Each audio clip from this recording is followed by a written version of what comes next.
Saint سے مسودہ پاس ہوا، قومی اسمبلی میں آیا تو قومی اسمبلی میں اس میں کچھ نئے شکیں ڈالنا پڑی ہیں یا اس میں کچھ تبدیلیاں کرنی پڑی ہیں، اب یہ واپس سینٹ کے پاس جائے گا۔ احمد اویس صاحب کی رائے یہ تھی کہ اس پر اگر آپ پورا وقت اس کو دے دیتے تو یہ نہ ہوتا کہ سینٹ سے پاس ہونے کے بعد پھر دوبارہ سینٹ میں جا رہا ہوتا، تو اس کو پورا وقت نہیں دیا گیا۔ آپ اتفاق کرتے ہیں؟ بسم اللہ الرحمن الرحیم۔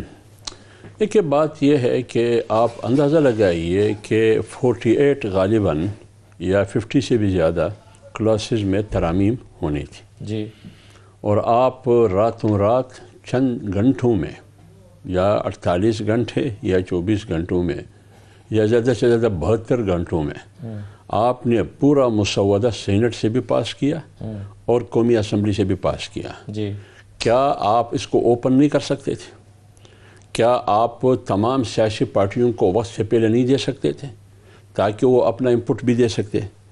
اسی وجہ سے یہ جو قومی اسمبلی جا کے پھر واپس سینٹ آ جاتے، اتنی تیزی میں اتنی جلدی میں تھے یہ لوگ کہ وہ بھول گئے کہ ہم نے کیا کرنا ہے اور کیا نہیں کرنا ہے، کہاں فل سٹاپ لگانا ہے، کہاں ہم نے کامہ لگانا ہے، یہ بھی ان کو پتہ نہیں تھا، بلکہ بہت بڑی بڑی چیزیں وہ بھول چکے تھے، جیسے کہ ان کے پیچھے کوئی دباؤ ہے، کوئی پریشر ہے کہ جلدی کرو، آپ سست جا رہے ہیں، سلو جا رہے ہیں، کیوں سلو جا رہے ہیں؟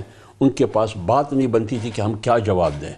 معلوم یہ تاثر یہ ہے، تو جب صورتحال یہ ہو پھر تو چیزیں بھول جاتی ہیں، پھر جب اس صورتحال کے ساتھ ساتھ خوف اور ڈر بھی ہو پھر تو اور بھول جاتی ہے۔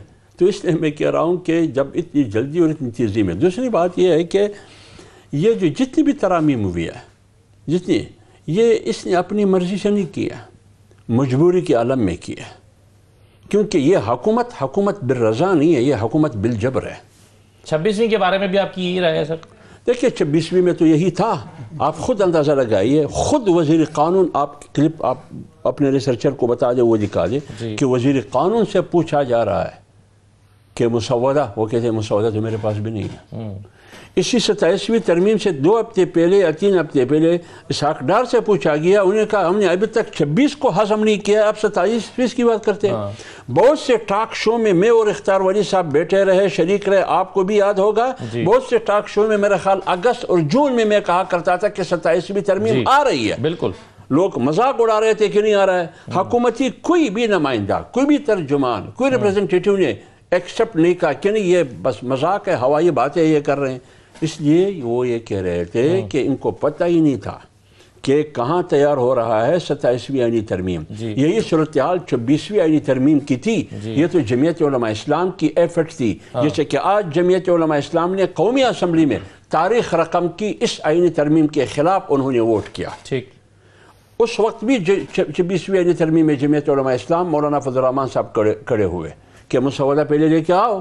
جب مسودہ لایا تو 56 کلاسز میں وہ ترمیم چاہتے تھے، صحیح، لیکن اس کو محدود ڈسکشن ہوئی اور اس پر، لیکن حافظ صاحب اس میں فرق کیا ہے کہ اس وقت مولانا فضل الرحمان صاحب سے بہت کنسلٹیشن ہوئی 26ویں میں، 27ویں میں بالکل نہیں ہوئی، تو 26ویں اور 27ویں میں کیا فرق ہے؟ اس لیے نہیں ہوئی، اس وقت مولانا ان کی ضرورت تھی، جمعیت علماء اسلام ان کی ضرورت تھی۔ اگر آپ سیاست ضرورت کی بنیاد پر کرتے ہیں، ترجیحات کی بنیاد پر نہیں کرتے ہیں، قومی سیاسی قیادت کو اہمیت نہیں دیتے ہیں، جب ضرورت پڑے گی تو اہمیت دیں گے، نہیں پڑے گی تو اہمیت نہیں دیں گے، ان کی رائے کو، ان کی ویژن کو، اس وقت آپ کے پاس نمبرز کم تھے، اس لیے آپ ایک ہی ہفتے میں 10 بار آئے۔ اور یہ نمبر کیسے پورے ہوئے سر؟ اس دفعہ آپ کے نمبر پورے ہو گئے۔ کیسے؟ وہ بھی خیرات میں، وہ پورے ہو گئے، ہمیں بھی کچھ حصہ ملا۔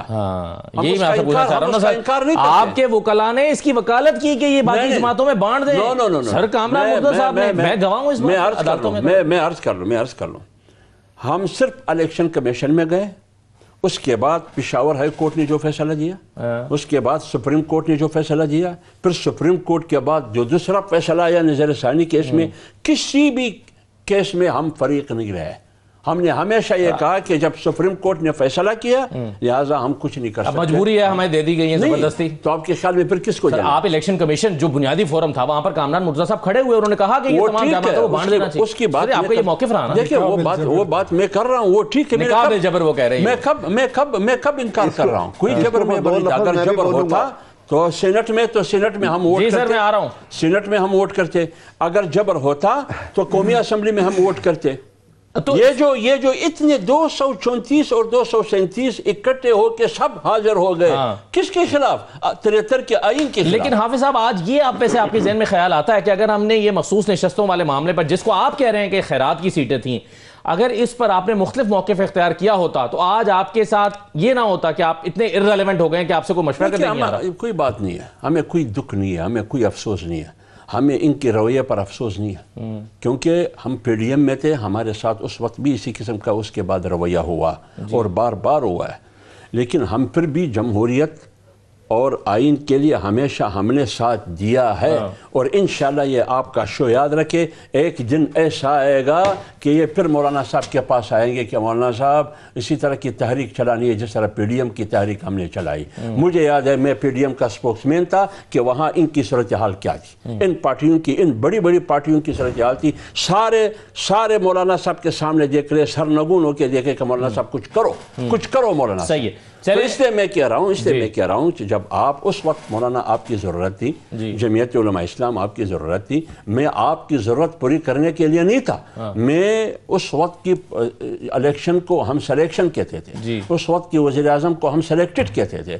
آج 8 فروری کے الیکشن کو آپ اس کو الیکشن کہتے ہیں، لیکن ہم اس کو ایکشن کہتے ہیں، لیکن آپ کا مینڈیٹ وہی ہے جو 2018 میں جو مینڈیٹ آ کے ملا، 2-3 کا فرق ہوگا۔ اس وقت آپ نے داندلی کہا، میں نے بھی داندلی کہا، آج میں داندلی کہہ رہا ہوں، آج اس کو میں ایکشن کہہ رہا ہوں، آپ اس کو الیکشن کہہ رہے ہیں۔ کیوں؟ کل کیوں آپ غلط کہہ رہے تھے، آج کس لیے کہہ رہے ہیں؟ اس لیے کل آپ غلط کہہ رہے تھے کہ آپ اقتدار میں نہیں تھے، آج اس لیے کہہ رہے ہیں کہ آج اقتدار میں ہیں۔ صحیح ہے، ضرورت کے تحت بالکل صحیح ہے۔ احمد اویس صاحب، آپ اس پر کیا کہنا چاہتے ہیں؟ آپ یہ جو ہم نے ابھی حافظ صاحب سے پوچھا کہ اس وقت کنسلٹیشنز ہوئی تھیں، آپ بھی اس کا حصہ بن گئے تھے، آپ بھی مشاورت کا حصہ بنے تھے، لیکن اس مرتبہ وہ پروسیس ہی نہیں ہوا، آپ بھی مشاورت کا حصہ نہیں بنے، جے یو آئی بھی نہیں بنی۔ دیکھیے نا جی، میں ابھی تو مولانا نے بڑی اچھی بات کی کہ اس وقت وہ ضرورت کی جو بات کی، تو اگر آپ اجازت دیں تو میں ضرورت کے اوپر ایک شعر میرے ذہن میں آیا سنا دوں، اور وہ بالکل اسی کے اوپر فٹ آتا ہے۔ اور وہ شعر یہ تھا کہ ایک مدت تک میں اس کی ضرورت بنا رہا، پھر یوں ہوا کہ اس کی ضرورت نہیں رہا۔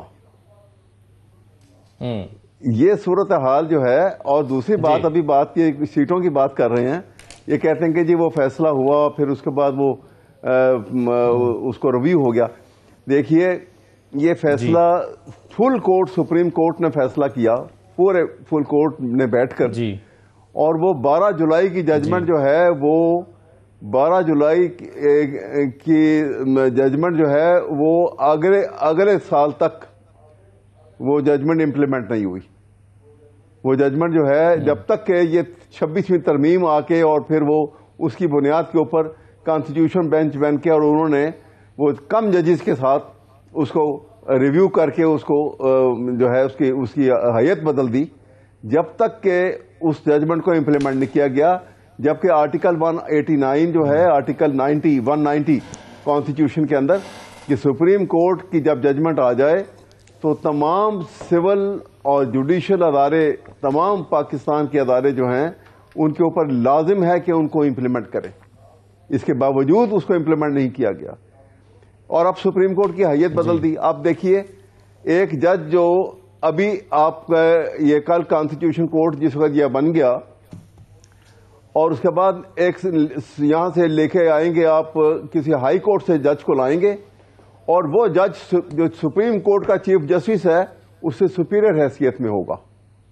یہ تو یہ آپ جوڈیشری کی جو حیت بدلی ہے آپ نے، اور ایسا سلسلہ یعنی کر گیا کہ آپ سپریم کورٹ کی حیثیت جو ہے وہ اس سے زیادہ نہیں ہے، کہ وہ بالکل ایک سول کورٹ کی حیثیت رہ گئی، اس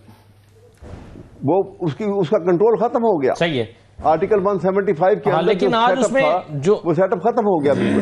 میں ایک بات کی بات بتاؤں، مگر احمد صاحب آج جو ابھی نئی ترمیم شامل کی ہے اس میں بتایا گیا کہ چیف جسٹس آف پاکستان جو ہیں وہ چیف جسٹس آف پاکستان ہی رہیں گے۔ پہلے فیصلہ ہوا تھا کہ پاکستان ہٹا دیا جائے گا، لیکن اب وہ chief justice of Pakistan title تو کم از کم وہی رہے گا۔